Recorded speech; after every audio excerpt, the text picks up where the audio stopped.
Teraz by som rada pozvala na stage Holgera Haubolda. Holger pricestoval z Nemecka, pracuje v Európskej cyklistickej federácii na pozícii riaditeľa pre zber dát a intelektuálne vlastníctvo. Zodpovedá za témy ako je Sociálno-klimatický fond, daňové stimuly pre rozvoj cyklodopravy v Európe, ekonomické prínosy cyklodopravy a zber cyklodopravných dát. Pracoval aj na generálnom sekretariáte Rady Európskej únie aj v oblasti vzťahov s verejnosťou. Vo svojej prezentácii nám povie, v čom je Európsky sociálno-klimatický fond príležitosťou pre financovanie cyklodopravy. Nech sa páči.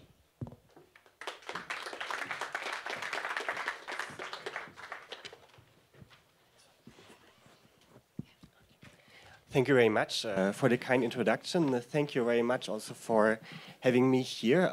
Big thanks to our member organization, Cyklomestá. From what I can see here in the room, they're organizing a very successful event, seeing how full it is. Thank you also to the city of Trnava for the kind invitation, and to the Trnava self-governing region, which is also a member of our network Cities and Regions for Cyclists. First of all, sorry for my voice. The weather in Brussels has been very Brusselish the last weeks, so I hope you can still understand me. Yes, so on the Social Climate Fund, today I will give a general introduction from the European perspective. So to just tell you what it is and what's the idea behind, and what could be examples of measures that can be financed.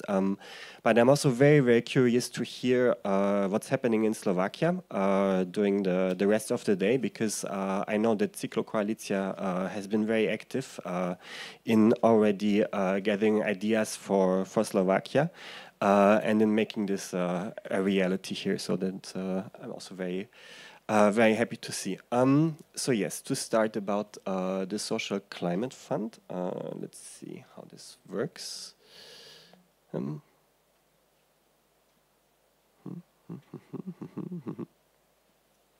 Yes, okay, like this. So the Social Climate Fund is an important element that's complementary to the Fit for 55 legislative package to reduce greenhouse gas emissions in the EU. And in this package, it is proposed to extend emissions trading to the buildings and to the road transport sectors. And these are sectors that are quite big and that really affect European citizens directly if prices go up in these sectors because of emissions trading. So the idea is to address also the social impacts arising from these changes and from the increasing costs that are linked to it. So I think it's a very important element of European climate policy. To also address these issues, because we've seen, for example, with the Yellow Vest protests in France, that there can be a backlash against environmental and climate policies if there's no social policy that goes with it. The financial allocations, actually in the original proposal, they were much higher. The member states negotiated that down. So now there's an EU contribution of 65 billion euros, then a mandatory co-financing from member states of 25%, for a total amount of almost 87 billion euros, which sounds a lot, but it's for a period from 2026 to 2023. Yeah, and as I said, the question remains if that will be sufficient to address the social challenges linked to climate policy. The distribution of funds to the member states is not only related to population, but also to a lot of other factors, so it's quite a complicated formula. It's also linked to gross national income, to historic greenhouse gas emissions, to the share of people living at risk of poverty. So if we look at the financial allocations, we see that there's some countries like Poland that take a major share, but in general also some other countries in Central and Eastern Europe. For Slovakia, it's 2.4% of the total. So that means around 2 billion euros with the EU contribution and the 25% co-financing. Yeah, as I mentioned, the fund will run from 2026 to 2023. And it already has to be prepared now, of course, so that the money can be spent from 2026. And member states will have to submit the social climate plans, so their national plans on how to spend the money until June 2025. I'm already questioning a bit if that will really happen in our member states, because we see that they're already a bit late, maybe related to elections or some other domestic political developments. But that's at least the original idea, to have these plans ready until June 2025. The planning of expenses, so how should these national plans be drawn up. They will be drafted by responsible authorities that each member state has to designate.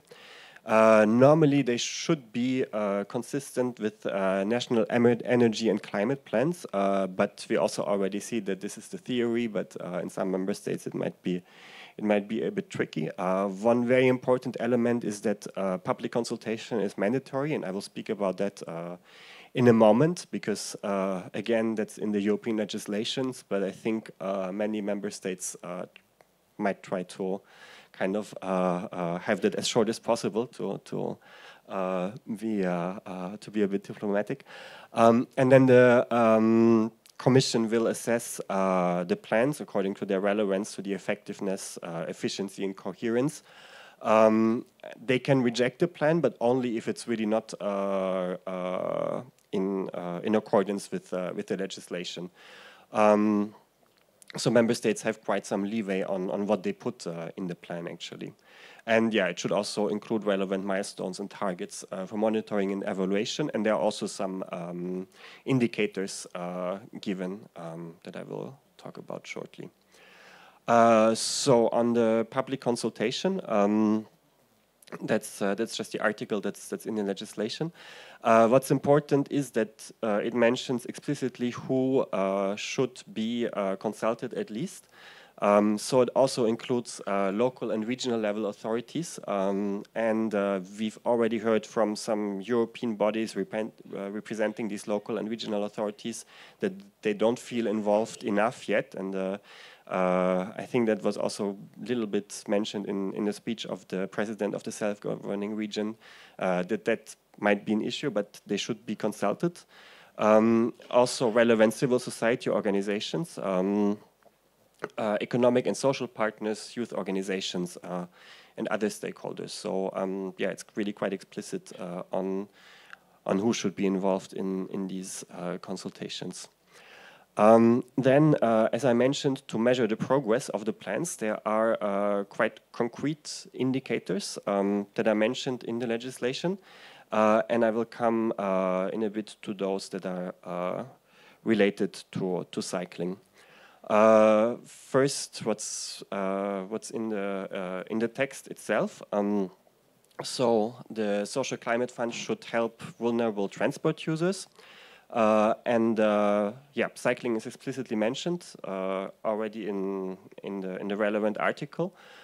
So that could be, for example, financial support or tax incentives for the purchase of bicycles, but also support for shared mobility services and active mobility options.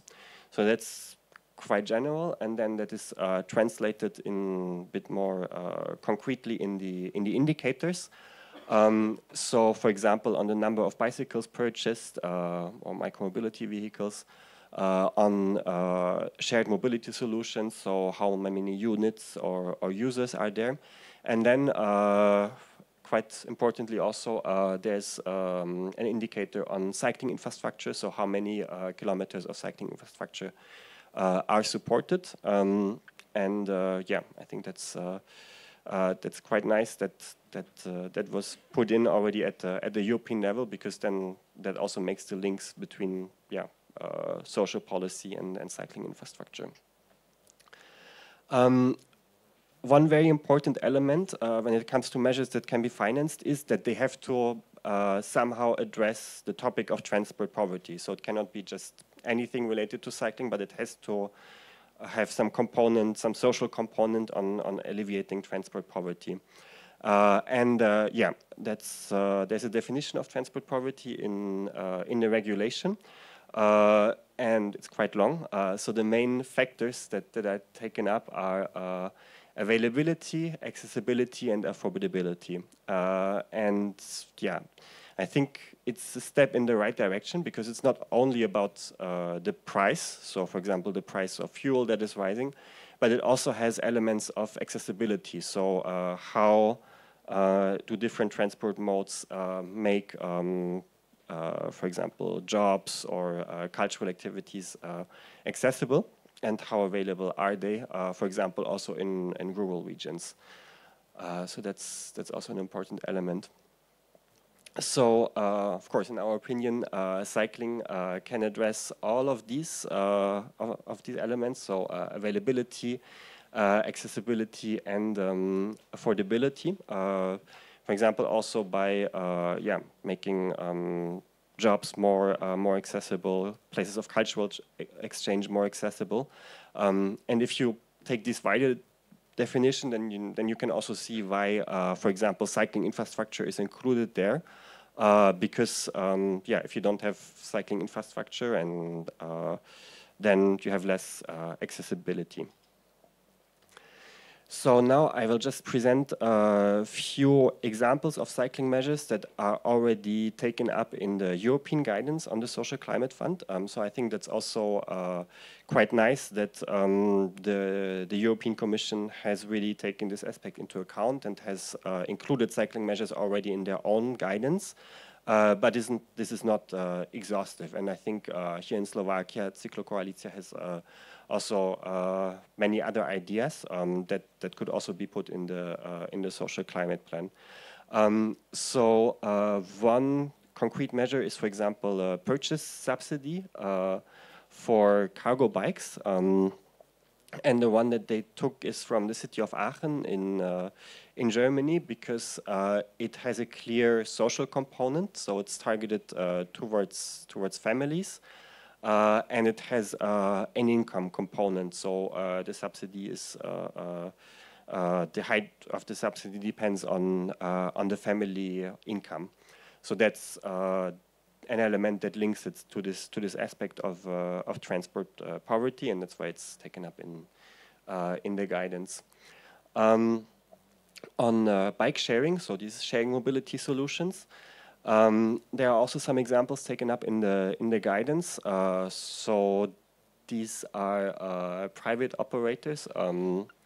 So there's no preference for any of them, but those are two that have already started some projects on adapting their services or adapting their prices for lower income neighborhoods, or specifically for people for lower income. So either through putting more bicycles in these neighborhoods, or through a personal scheme where if you are in a certain category, like if you're looking for work or if you're a student, you can subscribe to a scheme. I think it's a case for Bolt, and then you have a reduced price of their bike sharing system. I think they have that in place in Brussels, in Düsseldorf, and in Milan for the moment.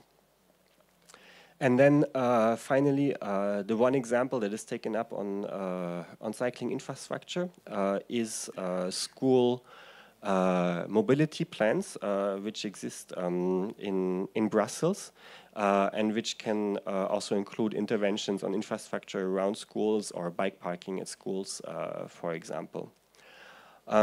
Yes, so that's the overview at the European level, and we'll be very curious also to hear about the ideas for Slovakia.